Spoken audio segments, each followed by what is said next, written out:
morning. Here we are in Pollença.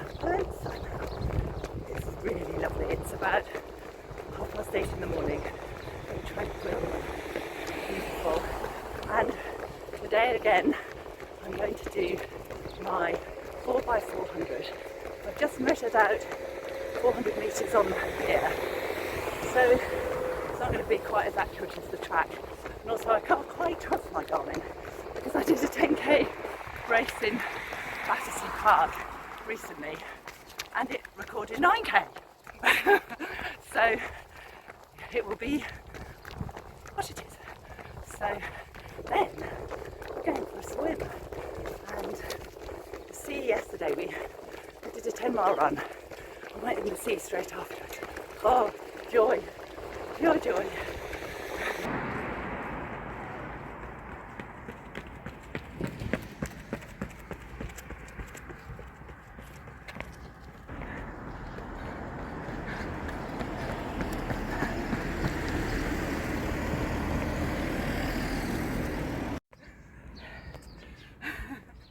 I got so muddled. I thought I've got exact start and finishes, but I haven't.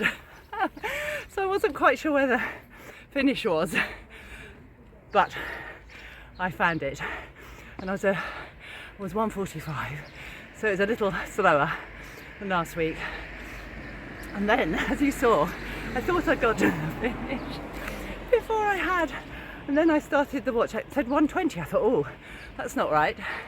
Then I started again, and I think I stopped about the right place, and it was 1:43.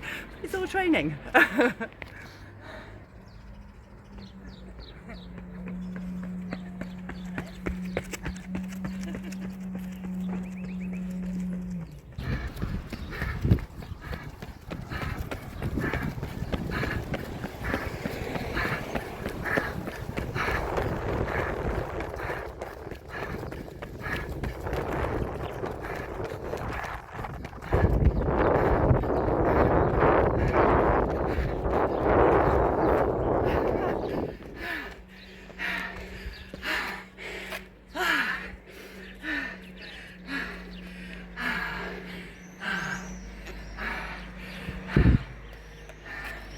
I'll talk in a, oh, nearly there.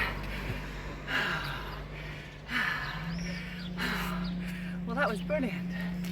And I'll get out of the place and sit down. The key in all running programs is consistency. And as I said last week, never doing it too hard. You don't want to return.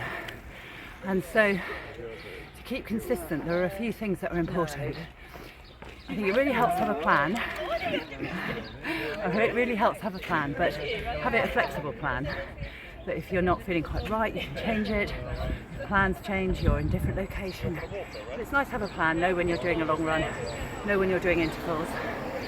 It also helps, as I said, whatever session you're doing, think in the long term. Is this going to help me now? Is it going to help me in the long term? Is it going to feel good now? Is it going to feel good in the long term? Because it might help you feel confident that you can do something. But if it is too hard, what it can do is actually take the race out of you in training. And I've seen that a lot in my career, that people who do amazing training sessions and can't deliver the same thing on race day.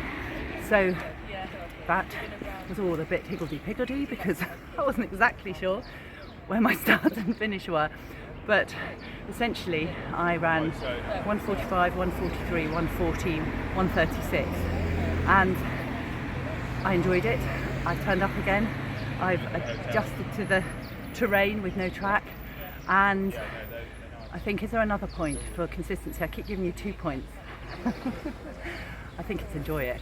I think to keep consistent you've got to be loving it, and therefore if you're not loving it, it's to look at what factors are contributing to that, because I at times in my career have run up to 100 miles a week and loved it, and sometimes I've been running and if I've been doing too many intervals or too much racing or working too hard, not getting enough sleep, I haven't enjoyed it. So to be consistent, in summary, it is to have a plan but make it flexible, to never train so hard that you don't want to keep turning up, and to make sure you're enjoying it.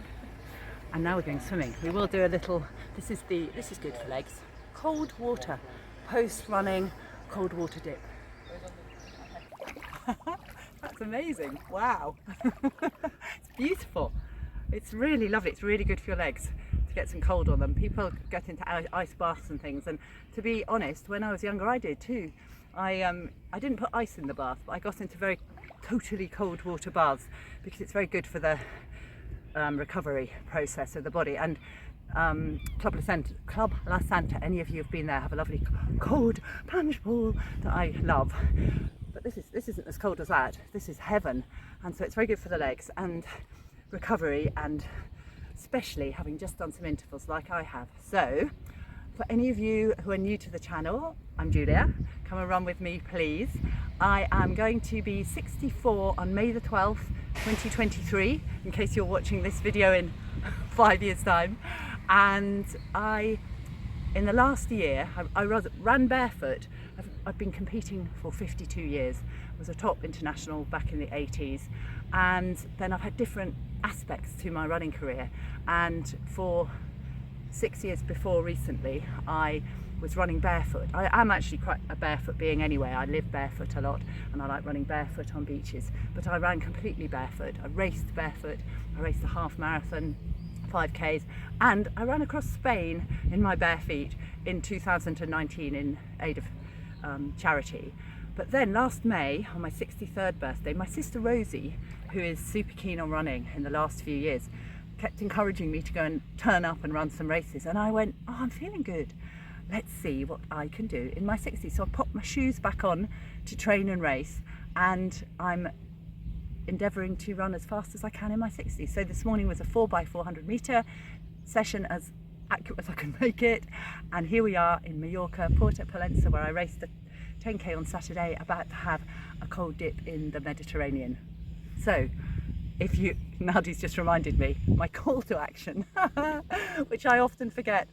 If you liked this video, please press the thumbs up. If you'd like to be notified, press the bell. And if you haven't subscribed, please do, and come and run with me, run with Julia.